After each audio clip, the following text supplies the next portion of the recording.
안녕하세요. 저는 얼마 전 이혼한 30대 여성입니다. 이 세상에 제정신 아닌 사람 많다고 하지만 정말 정신병자를 만나기란 쉽지 않잖아요. 제가 그 쉽지 않은 경험을 했는데 그 일 때문에 세상과 인간관계를 생각하는 관점이 달라지게 돼 사연을 써봅니다. 뭐든 많이 듣고 많이 보는 게 살아가는 데 좋은 지혜가 될 수 있잖아요. 여러분들도 제 사연 들어보시고 이런 도라이도 있다는 걸 명심하며 들어주셨으면 좋겠어요. 저는 결혼하기 전부터 남편과 가치관이 아주 잘 맞는 편이었어요. 특히나 아이 부분에 대한 사상이 비슷했는데 남편도 저도 아이로 인해 우리의 삶이 뒷전되는 걸 원치 않았다는 거예요. 아이 유무에 대한 생각이 같지 않으면 부부 생활 이어가기 어렵잖아요. 그리고 저출생률 높다고 하더라도 보통은 여건만 되면 결혼하고 아이를 갖고 싶어 하는 분들이 많더라고요. 저는 여건이 되든 말든 아이를 원하지 않는 사람이었습니다. 그건 남편도 마찬가지였는데 그런 인연을 만나는 게 참 어려웠어요. 그래서 제가 더 남편을 남다르게 생각했던 것 같습니다. 남편도 제 의견에 흔쾌히 동의를 해줬고 저희는 아이를 갖지 않기로 하고 결혼을 했어요. 보통은 아이를 갖지 않겠다고 하면 양가 어른들이 안 좋게 생각할 수도 있고 그 일로 인해 결혼을 반대할 수도 있잖아요.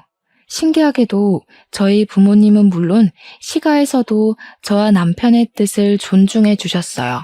양가 집안의 뜻까지 저희 생각과 같았을 때 저는 천생연분을 만났다는 생각까지 했었습니다. 그런데 말입니다. 사람이 혼자만 살다가 평생을 함께할 배우자가 생기고 호적이 같아지고 하니까 왠지 모를 감정이 생기더라고요. 그건 바로 아이 부분이었습니다. 이건 결혼을 해봐야만 느껴지는 그런 감정인 것 같았어요. 그러니까 남편이랑 제가 살다 보니 아이를 갖고 싶어졌다고 변심을 하게 된 거죠. 그렇게 마음을 바꾼 것 또한 누구 한 명만 그랬던 게 아니라 남편과 제가 서로 느꼈던 부분이었어요. 저희가 어떻게 마음을 바꿔먹었냐면 연애할 때와는 다른 환경 속에서 이런저런 대화를 많이 해보니까 우리가 서로 육아에 대한 가치관 또한 비슷하다는 걸 알게 되었거든요. 과거에 아이를 가질 생각은 없었으나 만약 아이가 있다면 나는 이렇게 해나갔을 것이다 라는 그런 생각들이 남편이랑 잘 통했어요. 그 덕에 뭔가 이런 남편이라면 아이를 가져도 될 것 같은 믿음이 생겼고 저랑 남편은 서로 아이를 갖자고 생각을 바꾼 겁니다. 막상 다짐을 하니 기대는 더욱 커졌어요. 우리 둘만으로도 행복한데 우리가 그리는 미래에 우리를 닮은 새 가족이 생긴다고 하니까 그것 참 기분 이상하더라고요. 그러나 그 기대에는 바로 찬물이 뿌려지고 마는데요. 저희는 병원에서 실망적인 결과를 듣게 되었어요. 의사가 말하길 남편이 불임에 가까운 난임이라고 하는 겁니다. 저도 저지만 진심으로 아이를 생각했었던 남편이 좀 많이 실망한 기색을 드러냈어요.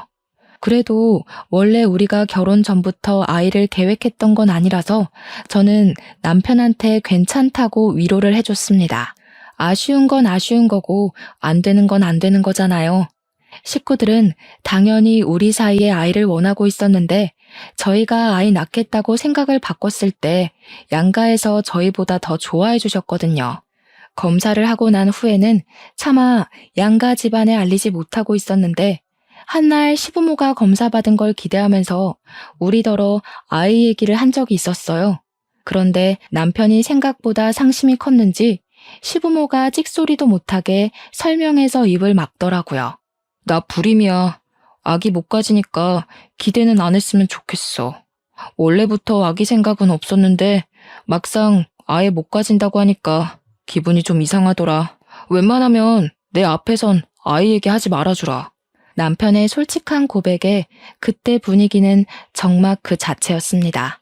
그날은 시부모님이 너무 당황해서 더 이상 별 말을 못했어요. 자기 자식이 불임이라는데 말 함부로 할 부모가 어디 있겠습니까? 그날은 시부모님이 제 눈치까지 보면서 조금 면목 없는 기색을 드러내기도 했어요. 저는 정말 괜찮았거든요. 아이가 갖고 싶은 마음이 생겼을 뿐이지 없다고 죽고 싶거나 인생 무너질 것 같이 처참하진 않았어요. 그래서 그날 시부모님이 확실하게 저희 사정을 알았을 거라고 생각했어요. 그런데 다른 날에 갑자기 연락 와서는 우리더러 시험관 시술을 해보지 않겠냐고 추천하더라고요.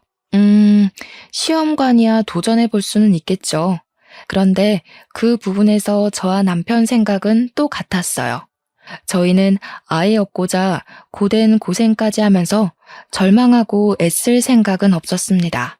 그렇기 때문에 둘 다 시험관 생각은 전혀 안 했어요.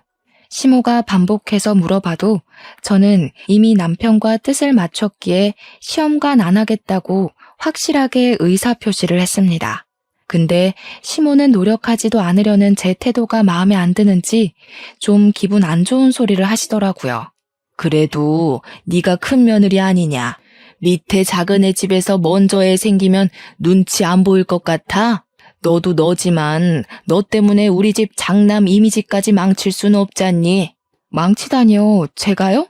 그렇게 말씀하시면 제 입장에서 서운하죠. 남편이 불임이라서 임신 못하는 건데 왜 제 탓을 하세요? 네가 시험관 안 하겠다고 해서 우리 아들도 따라서 안 하는 거 아니야. 어쨌든 둘이 다시 얘기해서 시험관 해보도록 해라.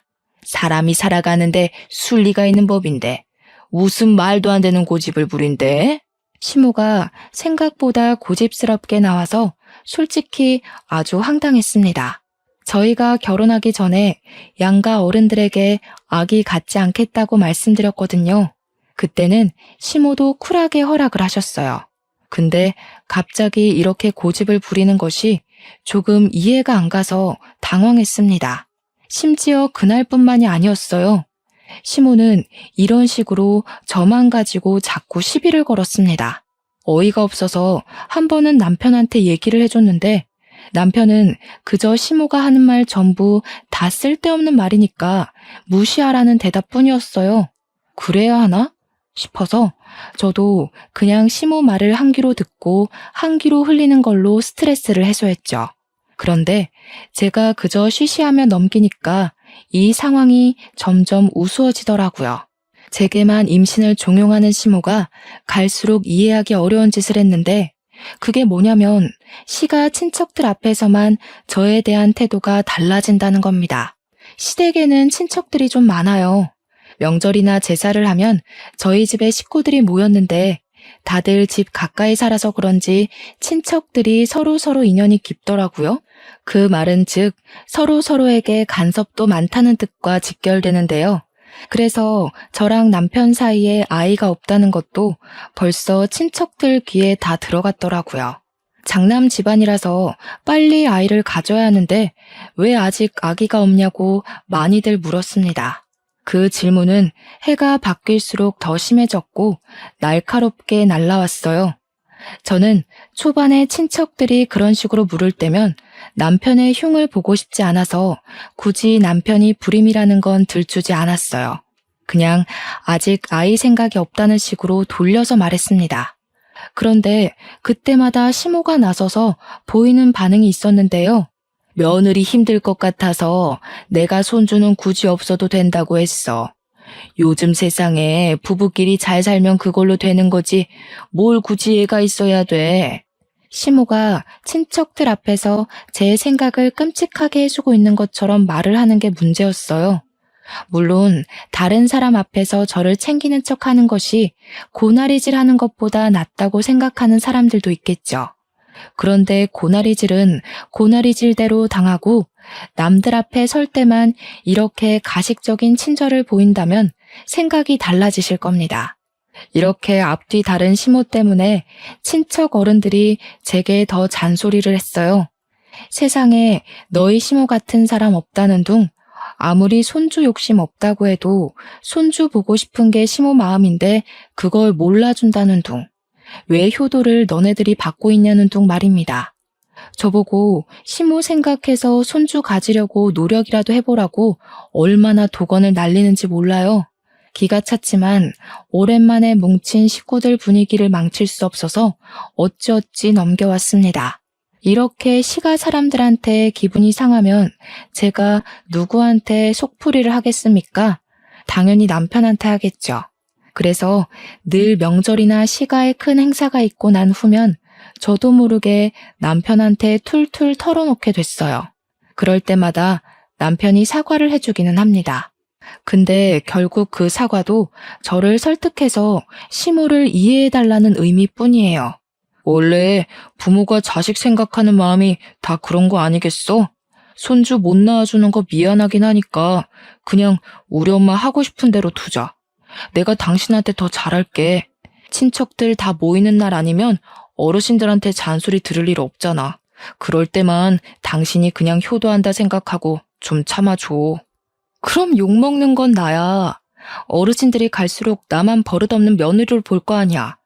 지금 어머님이 나 닥달해서 시험관 시키려고 머리 굴리는 거 모르겠어? 짜증나 죽겠네. 잘못은 내가 한 게 아닌데 왜 내가 욕바지 역할을 해야 돼? 말을 꼭 그렇게 해야겠어?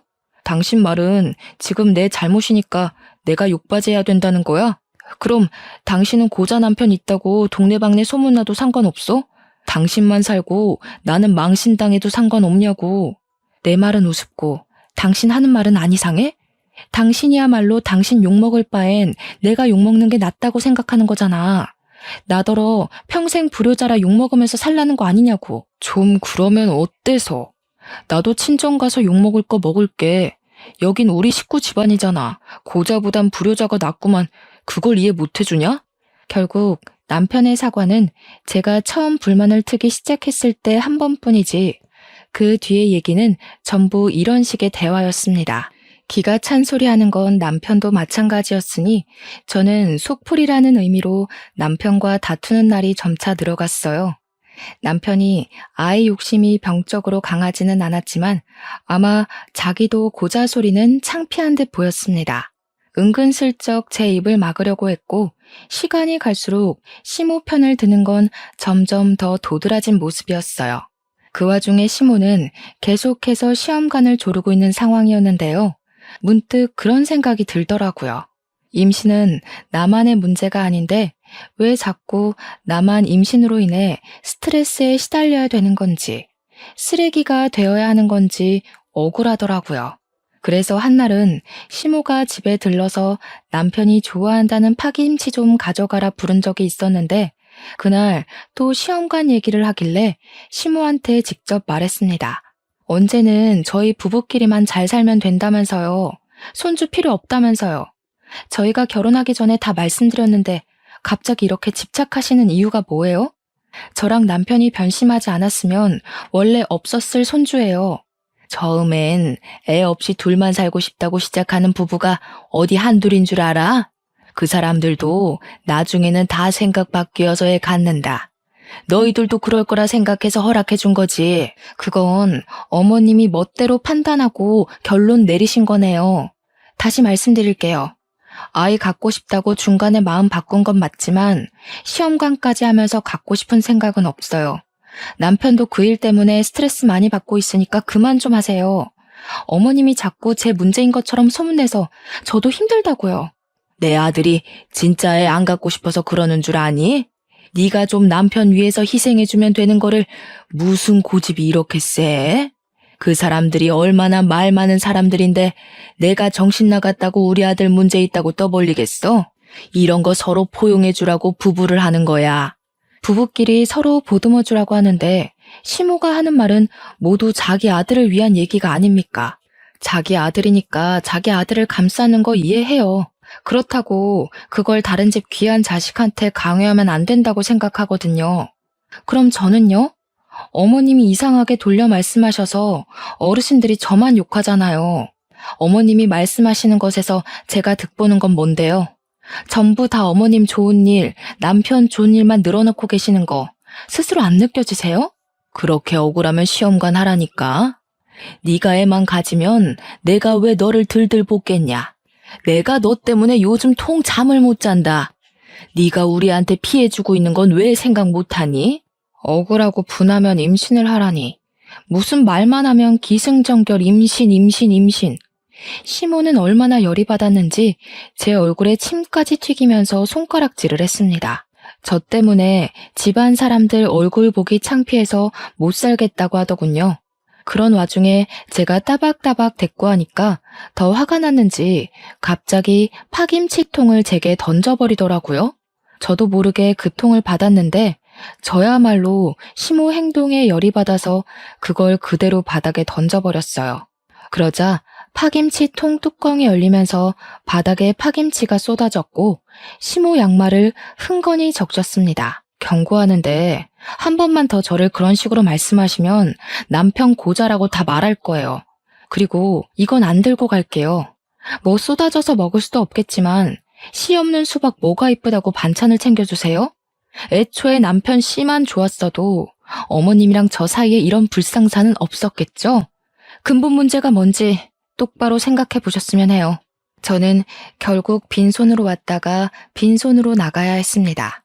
그때 시모가 제 뒤통수에 대고 야! 라며 목청을 높이면서 달려오는 기척이 들리더라고요. 돌아보니 제 머리채를 잡으려고 하대요.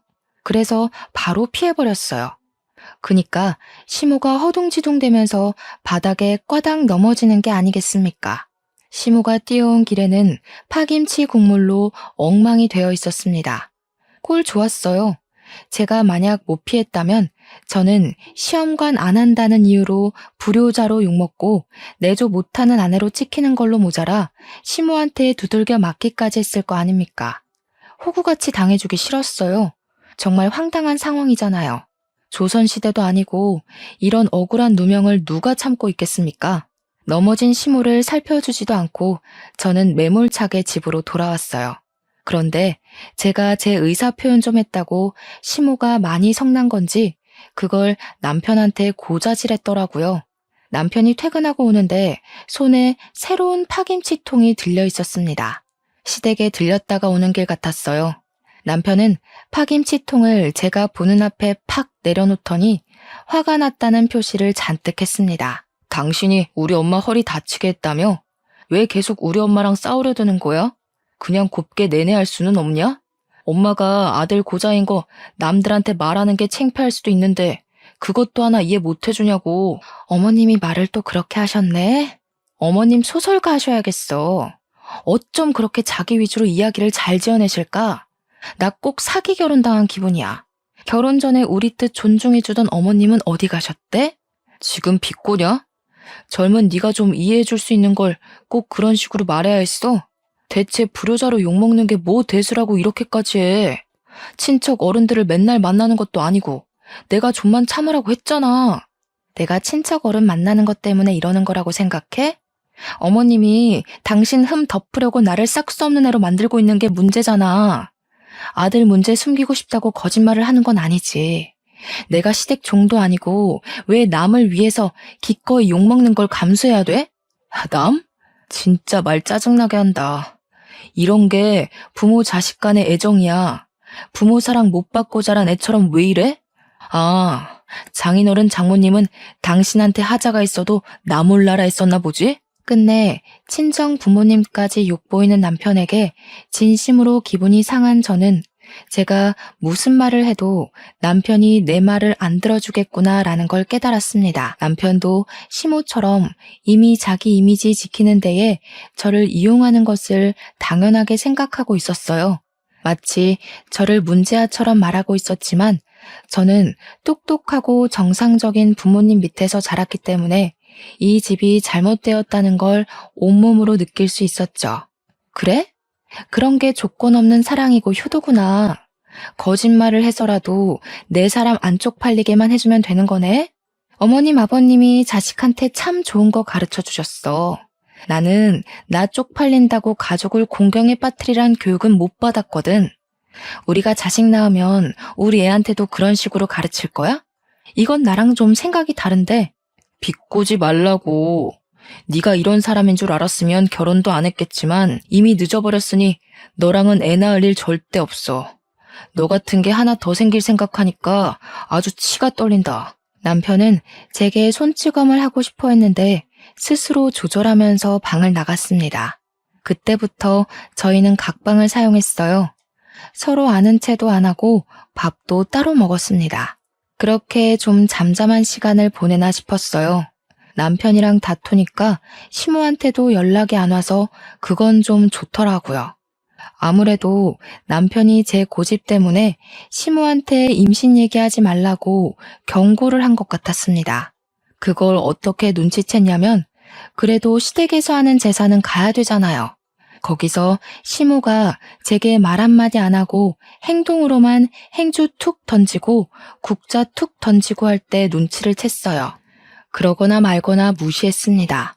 제가 멀리 있으면 시모가 저를 딱히 부르지 않길래 일부러 시모 피해서 일을 하기도 했어요. 그날이 제사였다고 했잖아요.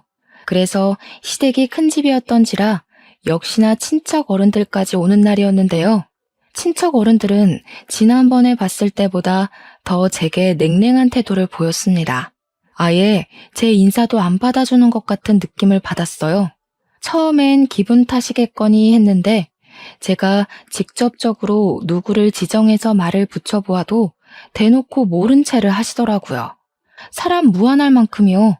마치 몰래카메라를 당하는 기분이었는데 얼마나 기가 찼는지 모릅니다. 그때부터 저도 딱히 애쓰지 않았어요. 제 할 일만 하다가 집에 가자는 생각으로 마음 비우고 일했습니다. 그리고 제가 콩나물을 다듬고 있을 때였어요. 시모에 동서되는 어르신이 조심스레 제 곁에 와 앉더니 같이 콩나물을 다듬어 주시더라고요. 그러면서 그 어르신에게만 고개를 살짝 숙여 인사를 했는데 그때 어르신이 뜻밖의 말씀을 해주셨어요. 내가 잘 아는 난임센터 하나 소개해 줄 테니까 시어머니 그만 속상하게 하고 가서 검사라도 받아봐. 불임이라는 거 다 들었어. 네 시애미가 얼마나 속상해하면서 울던지. 자식들만 보고 사는 사람인데 불쌍하지도 않냐? 이때 상황 파악하느라 한 10초는 멍 때렸던 것 같아요. 그리고 저는 바로 헛웃음을 뱉었습니다. 가만히 듣자 하니 시모가 아주 기가 막힌 거짓말을 해놨더라고요. 많은 친척 어른들한테 제가 불임이라고 소문을 퍼뜨려 놓은 거 아니겠습니까? 와, 그래서 다들 저를 보고 혀를 끌끌 차고 인사도 안 받아줬구나. 이해가 되더라고요. 이거 진짜 이렇게 넘어갔다간 정말로 호구될 것 같대요? 앞으로 살 날이 얼만데 제 결혼 생활 또한 더 피곤해질 것 같았고요. 저는 그래도 저한테 시모인 사람이니까 최소한의 예의는 지켜야 할 것 같아서 남편이 고자라고 소문은 안 냈어요. 그런데 시모가 먼저 손수를 치고 저를 바보 만들어 놓은 거 아니겠어요? 참을 수가 없었습니다. 이건 제가 며느리라는 이유만으로 참아줄 수 있는 수위를 넘긴 것 같다는 생각이 들었어요. 저는 바로 콩나물을 팩 던지고 얘기를 했습니다. 와, 소문 무섭네요. 불임은 제가 아니라 남편이거든요? 어머님이 또 거짓말을 하셨어요? 남편이 씨 없는 수박이라고요. 제가 문제가 아니라 남편 몸에 정자수가 없다는데 제가 없는 씨를 가지고 애를 만들 수는 없잖아요. 어머님은 왜 계속 제 몸에 이상 있는 것처럼 몰아가신대요? 제가 몇 번이나 말씀드렸는데 또 그러시네. 제 앞에 어르신이 제 발언에 아무 말도 못하고 있자 저는 자리에서 일어나 이참에 다 밝혔어요. 못 믿겠으면 검사 결과지까지 보여주겠다고 나는 내 모든 걸 걸고 불임은 남편이라는 걸 주장할 수 있으니 어르신들도 계속 날 욕할 거면 뭐라도 걸고 욕하라고 해버렸습니다. 친척 어른들은 제 패기에 당황해서 말문을 쉽게 트지 못했어요.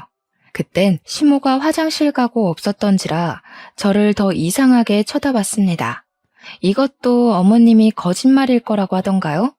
검사 결과지를 이 집에다 붙여놔야 하나? 대체 뭐라고 하면 믿으실 건데요? 애들이 누구 왕따 시키는 건 철없다고 핑계라도 대줄 수 있지. 어르신들은 저 매도한 거 뭐라고 변명하실 거예요? 나중에 사실이 뭔지 알려지면 저한테 사과는 하실 거예요? 야, 안 닥쳐? 이게 뭐라는 거야? 어르신들 놀라셨잖아. 어디서 없는 얘기를 그렇게 당당하게 말해? 당신 따라 나와. 집에 가서 얘기하자. 그 순간 남편이 거실에 있다가 급히 제게 달려와 끌고 나가려고 했습니다. 저는 그런 남편을 팩 놓고서 어르신들께 바로 알렸어요. 이대로 억울해서 못 참겠네요.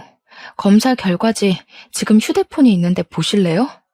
어머님이 자기 아들 고자인 거 창피하니까 저를 대신 팔아먹으려고 하는 것 같은데 저도 사람이거든요.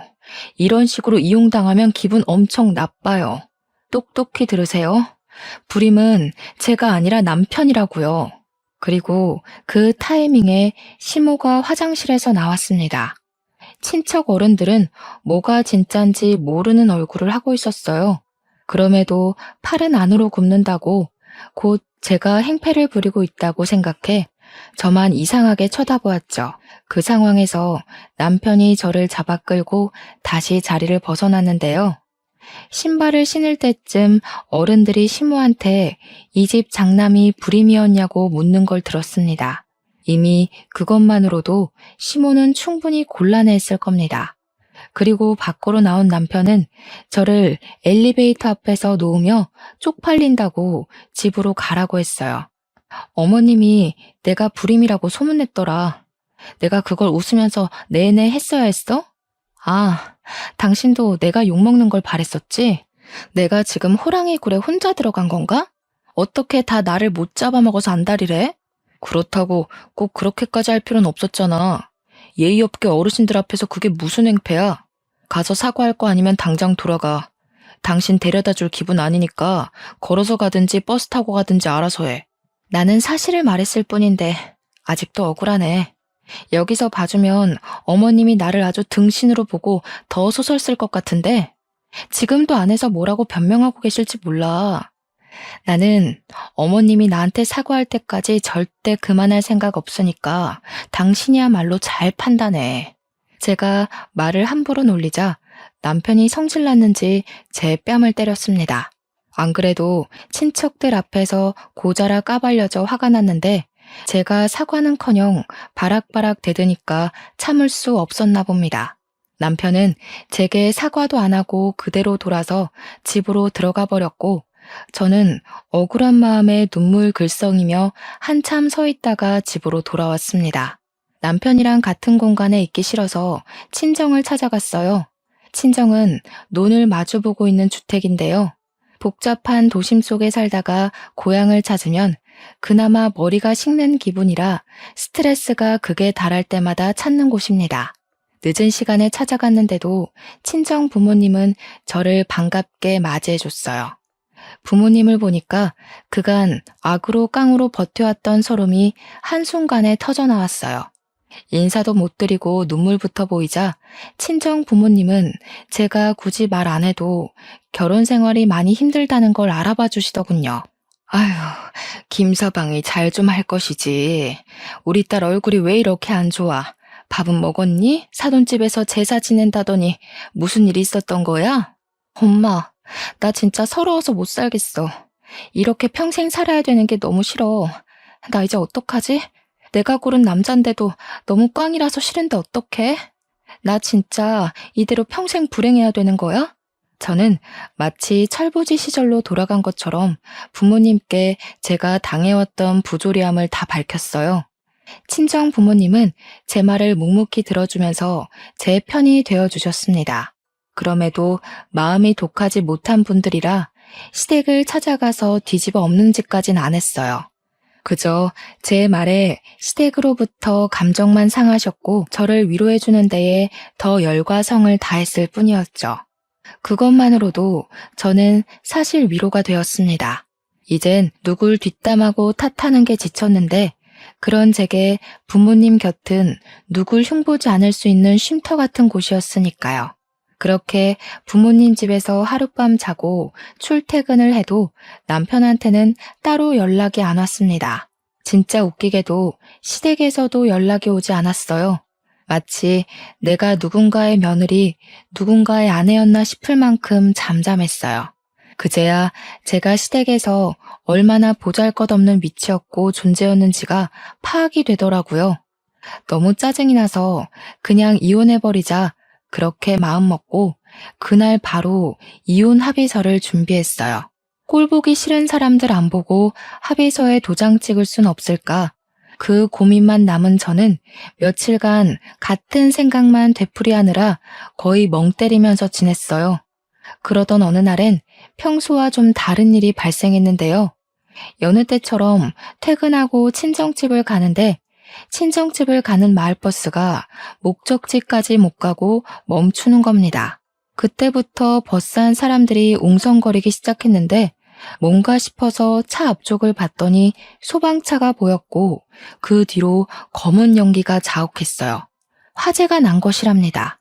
화재 사건을 뉴스 말고 직접 본 건 처음이었는데 여기서 제가 심장이 철렁 내렸던 건 화재 사고를 실제로 봐서가 아니었어요. 이쪽으로 가는 방향은 일방통행이었고 마을이 한 줄로 쭉 나열되어 있는 동네인데 이쪽 길에 불이 났다는 건 마을 전체가 위험하다는 것과 같은 뜻이거든요. 그럼 우리 집에도 피해가 갔을지 모를 일이라서 심장이 내려앉았던 겁니다. 그 사실을 자각하자마자 저는 급히 버스를 내려서 소방차가 있는 곳으로 뛰어갔어요. 마침 경찰차까지 모여 있었습니다. 다행히 불은 진압이 된 것 같았는데 그 넓은 논이 전부 새카맣게 타 있었어요. 주민들이 한순간 사고로 자산을 잃은 셈이었죠. 그 방대한 사고의 잔해를 보니까 더 저희 집 사정이 걱정되었습니다. 저는 공직자들을 붙잡고서 대체 무슨 일이냐고 나 이 동네 사람이라고 신분을 밝히며 물었어요. 그러자 소방관이 설명을 해주길 누가 집에다 불을 지르려다 바람에 불씨가 날아가서 논이 다 타버렸다는 겁니다. 그러면서 저더러 집이 어디냐고 소방관이 묻길래 제가 우리 집 쪽을 알려드리려고 돌아봤는데 마침 그 앞에 경찰들이랑 소방관들이 모여 있었어요. 그 부분이 가장 분주한 걸 보니까 우리 집에서 어떤 큰 피해가 있는 것 같았습니다. 너무 놀라서 다리에 힘이 풀렸어요. 공직자들이 잡아주지 않았다면 쓰러졌을 겁니다. 저는 차마 감사 인사도 못하고 서둘러 우리 집 앞으로 뛰어갔어요. 그 순간 저는 생각지도 못한 것에 놀라서 걸음을 멈췄습니다. 우리 집 대문이 새카맣게 탄 건 문제도 아니었어요. 우리 부모님 앞에서 시모가 양쪽에 경찰을 끼고 서 있더라고요. 손에는 수갑을 차고 있었습니다. 그걸 보자마자 이 사태가 누구 때문에 일어난 건지 한순간에 알 것 같았어요. 저는 시모를 무시하고서 부모님께 대체 이게 무슨 일이냐고 물었습니다. 무척 성이 나 있던 부모님은 아빠나 엄마나 할 것 없이 서로 흥분해서 시모를 삿대질하기 시작했는데요. 두 분 하는 말이 시모가 우리 집에 불을 지르려다가 논을 다 태워버렸다고 노발대발하는 겁니다. 와, 세상에 무슨 이런 정신 나간 년이 다 있니? 내가 하루 이틀 살아본 거 아닌데도 이렇게나 제정신 아닌 년은 처음 본다. 어떻게 자기 분에 못 이겨서 불을 지를 수가 있어? 너한테도 이 정도로 정신 나간 짓 했던 거야? 이 사람 이거 사람 아니구먼. 당장 깜빵 쳐놓고 다시는 못 나오게 해줘요. 이런 사람들은 밖을 나돌아다니면 안 돼. 이런 여편네인 줄 알았으면 우리 딸을 안 보내는 건데 이 천박한 집안 같으니라고. 제가 그날 부모님이 성질내는 걸 처음 보기도 했지만 그 미친 짓이 기어코 시모가 한 짓이 맞는다는 것에 더 충격받았습니다. 아무리 생각해도 시모가 갑자기 이런 사고를 칠 만큼 저한테 악감정이 있나 의문스러웠어요. 제가 시모를 화나게 한 게 있다면 겨우 시험관 안 하는 것과 친척 어르신들 앞에서 남편이 고자라는 걸 알려준 것밖엔 없다고 생각하거든요. 그런데 그걸로 화재 사고를 일으킬 수도 있는 건가요? 심지어 이렇게 공직자들까지 대동했는데도 시모는 반성하는 기색이 없었어요. 오히려 우리 부모님이 자기 탓하는 걸로 더 뭐라 하면서 목소리를 쩌렁쩌렁 내었습니다. 그쪽들 딸 때문에 우리 아들이랑 내가 망신을 당했는데 이 정도는 아무것도 아닌 거지. 그러게 왜 나를 망신 주냐고. 감히 시댁을 덤비면 어떻게 되는지 톡톡히 알았죠? 이제부터 딸 교육 똑바로 시켜요. 뭐라고요? 그쪽 아들이 몸에 장애 있는 거를 왜 우리 딸 탓을 해요? 망신은 우리가 망신이지. 남자 구실도 못하는 놈을 사위로 들이게 됐는데 나 솔직히 사기당한 기분이라고요. 우리한테 자식 교육 논하기 전에 그쪽 자식 건강이나 점검하세요. 이봐. 집구석에 어른이란 사람들 생각하는 꼬락서니가 이 모양이니 자식 되는 년도 버릇없이 따박따박 말대꾸 하지. 정신 좀 차리세요, 사돈들. 지금 사돈들 딸이 밖에서 사돈들 이름에 똥치라고 다녀요. 시모의 얼척없는 발언에 저는 뼛속부터 화가 치밀어서 결국 시모의 싸다구를 때렸습니다. 그 순간 정적이 흘렀고 저한테 맞은 시모도 자기가 맞았다는 것에 기가 찬 얼굴을 하고 있었어요. 이 사람 이거 완전 정신병자네. 물불 안 가리고 자식 지키려는 건 알겠는데 진짜 불도 안 가릴 줄은 몰랐네요. 불놀이 하시고 오줌 안 싸셨나 몰라? 이대로 이혼하면 서러울 것 같았는데 직접 깜빵 가주겠다고 이리 사고를 쳐주니 제가 무척 기뻐요. 이제야 숨통 좀 트이겠네요. 뭐라고? 이 정신 나간 것이 감히 시애미를 쳐? 이보세요.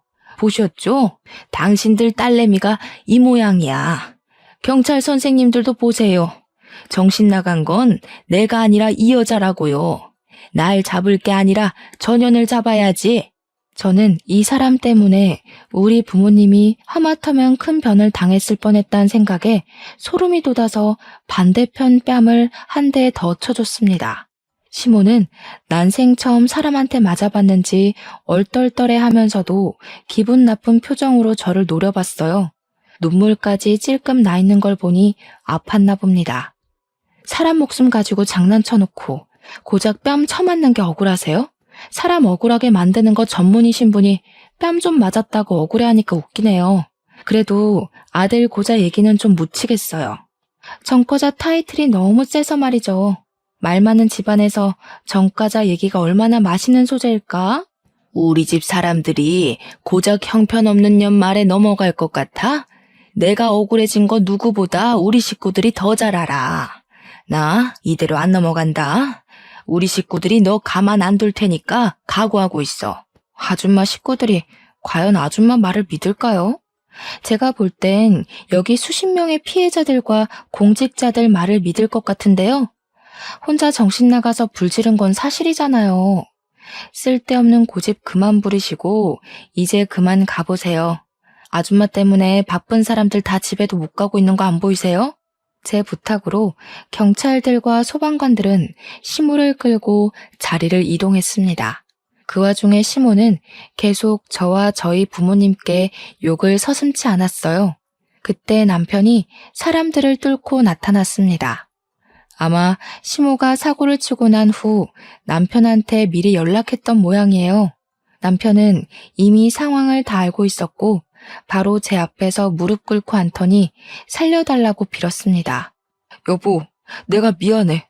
엄마가 일부러 이런 짓 벌인 거 아니야. 이거 다 실수야.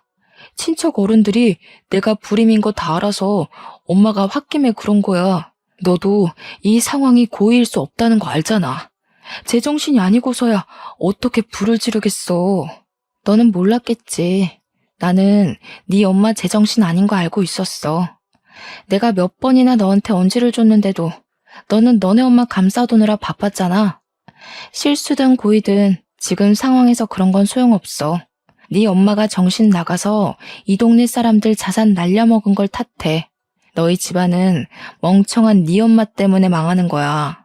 솔직히 불을 지른 것까지는 저도 놀란 부분이었습니다. 당연히 화재 사고가 아니더라도 용서해줄 마음은 없었지만 이젠 아예 용서 자체가 불가능해져 버렸어요. 피해자가 저 하나에서 여러 명이 되어버렸는데 제 손으로 해결할 수 있는 범위를 넘어선 거잖아요. 이건 어떻게 합의를 볼 수 없을 만큼 너무 큰일이었던지라 남편이 싹싹 빌어도 제가 어떻게 해줄 수 있는 문제가 아니었습니다. 그 와중에 친정 부모님은 여전히 화가 머리끝까지 나 있었어요. 평생 남에게 욕이라곤 안 해본 순한 분들인데 시모 집안 때문에 처음으로 분노의 감정을 표출해 보셨을 겁니다. 그리고 특히 엄마는 남편한테도 많이 화가 나 있었어요. 소금을 한 뭉텅이 갖고 나오더니 제 앞에 무릎 꿇고 있는 남편 면전에 소금을 팍팍 뿌렸습니다. 어디서 이런 재수없는 것이 우리 딸한테 붙어서는. 얼른 정신 나간 너네 엄마 데리고 썩 꺼져라.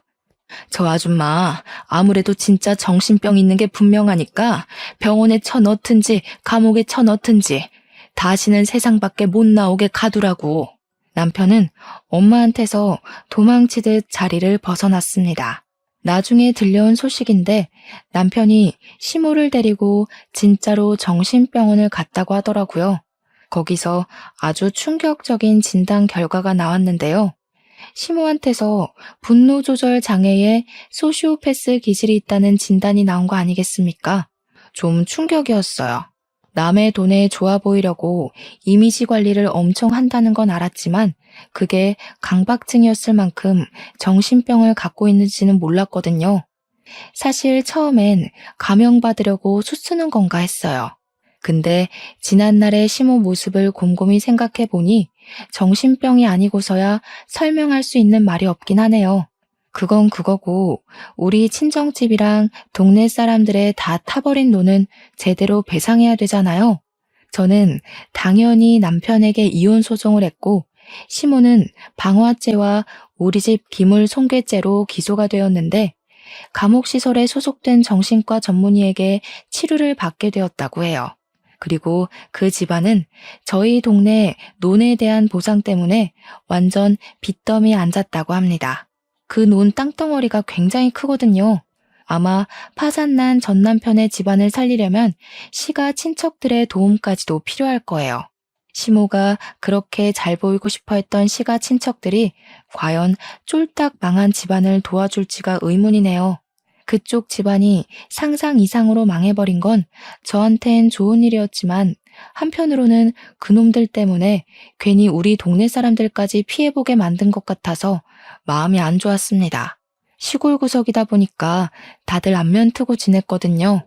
그날이 있고 3개월이 지난 지금까지도 저희 부모님은 동네 사람들에게 사과를 하고 다녀요. 사실 동네 사람들은 다 마음이 좋으셔서 저희 부모님 탓을 따로 하진 않으십니다. 가끔 동네 사람들의 자녀분들이 오시면 저희 집을 내쫓아야 될 이웃으로 취급하긴 했어요.